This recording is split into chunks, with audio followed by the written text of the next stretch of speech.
हरे कृष्ण। श्रीमद् भगवद गीता यथारूप अध्याय 2 श्लोक संख्या 37। हतो वा प्राप्स्यसि स्वर्गं जित्वा वा भोक्ष्यसे महिम् तस्मात् उत्तिष्ठ कौन्तेय युद्धाय कृत निश्चय। हे कुंती पुत्र, तुम यदि युद्ध में मारे जाओगे तो स्वर्ग प्राप्त करोगे, या यदि तुम जीत जाओगे तो पृथ्वी के साम्राज्य का भोग करोगे। अतः दृढ़ संकल्प करके खड़े हो और युद्ध करो। भगवान कृष्ण जो कि पूरी सृष्टि के स्वामी हैं और उनकी एक योजना है। अगर हमारी योजनाएं उनकी योजनाओं के साथ सामंजस्य ना बनाएं तो हमारी योजनाएं सफल नहीं हो सकती। अर्जुन की योजना थी युद्ध ना करने की।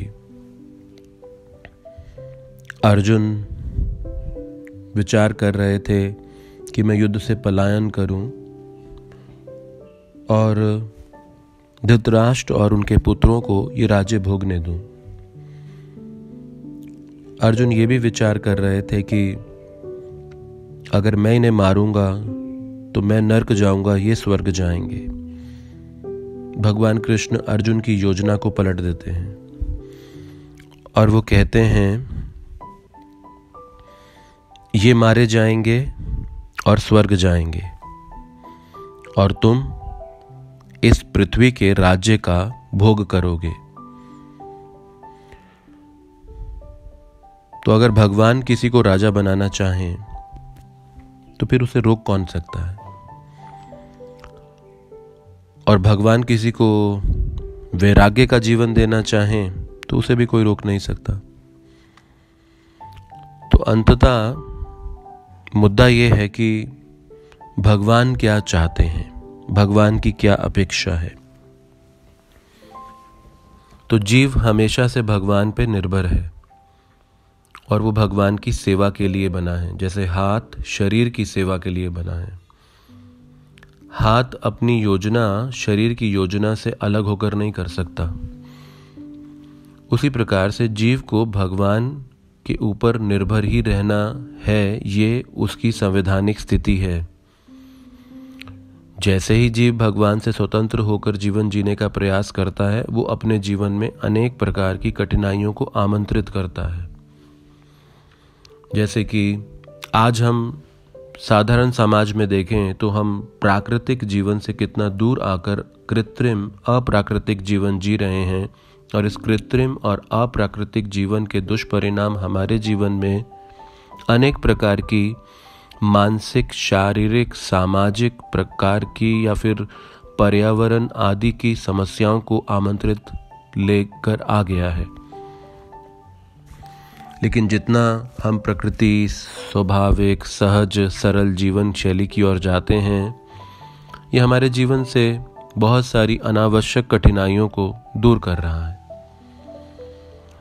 तो इसीलिए अगर भगवान किसी को राजा बनाना चाहें, भगवान उस जीव से राजा होने की सेवा लेना चाहें, इसे भी वैराग्य ही कहा जाएगा। तो जो भगवान चाहते हैं वो अपने जीवन में करना, वो वास्तविक वैराग्य है। चाहे वो राजा बनने का हो और चाहे वो एक सन्यासी बनने का हो। तो ये जो हमारे शरीर के अलग अलग रोल्स हैं, इसका महत्व तभी है जब ये भगवान की सेवा में कुछ काम आए। तो जैसे हम परिवार एक व्यक्ति बनकर जीवन जिए, तो परिवार का भरण पोषण पालन इसलिए किया जाए कि उन्हें जीवन का लक्ष्य तक पहुंचाया जा सके। जैसे आप वाहन का मेंटेनेंस करते हैं ताकि उस वाहन का उपयोग कर सकें, उसी प्रकार से इस शरीर की मेंटेनेंस की जाए इस शरीर के लक्ष्य को पाने के लिए। अब इस शरीर का विस्तार हमने परिवार के रूप में किया, संतान के रूप में किया, तो उनका पालन भी, उनकी देखरेख भी इसलिए की जाए ताकि वो भी अपने जीवन के लक्ष्य को प्राप्त कर सके। तो ये बाहर के जितने हमारे रोल्स हैं, चाहे वो माँ होने का रोल है या पिता होने का रोल है या फिर एक व्यवसायी होने का रोल है, एक नौकर होने का रोल है, एक क्षत्रिय, एक राजा, प्रशासक होने का रोल है, एक विद्वान होने का रोल है, ये सारे के सारे बाह्य रोल अंततः इसीलिए हैं ताकि हम भगवान की योजना को पूरा कर सकें। और भगवान की योजना है कि हमें वो नहीं चाहते कि हम इस जगत में रहें, क्योंकि दुखों का घर है। कोई भी पिता अपने पुत्र को, अपनी संतान को दुख में डालकर खुशी नहीं हो सकता। लेकिन अगर संतान पिता की सुनना ना चाहे, पिता के विरोध में जाना चाहे, तो फिर पिता उसे दुख पाने देते हैं ताकि वो दुख पाकर फिर से पिता के पास लौट कर आ जाएगा। क्योंकि जो परामर्श से नहीं मानता फिर वो सख्ती से मानता है या सजा से मानता है। तो इसीलिए भगवान ने अर्जुन की योजना को पलट दिया। अर्जुन ने कृष्ण से कहा, अनिश्चित है मेरा जीतना, मैं शायद ना भी जीतूं। तो भगवान ने कहा, ना भी जीतो तो क्या फर्क पड़ता है, हतो वा प्राप्यसी स्वर्गम, अगर नहीं जीतोगे, मारे जाओगे तो स्वर्ग प्राप्त करोगे। जित्वा वा भोक्ष्यसे महिम, जीतोगे तो साम्राज्य प्राप्त करोगे। तो युद्ध करो। तस्माद् उत्तिष्ठ कौन्तेय युद्धाय कृत निश्चय। तो परिणाम की अपेक्षा किए बगैर हमें अपने कर्तव्यों को करना चाहिए। हरे कृष्ण।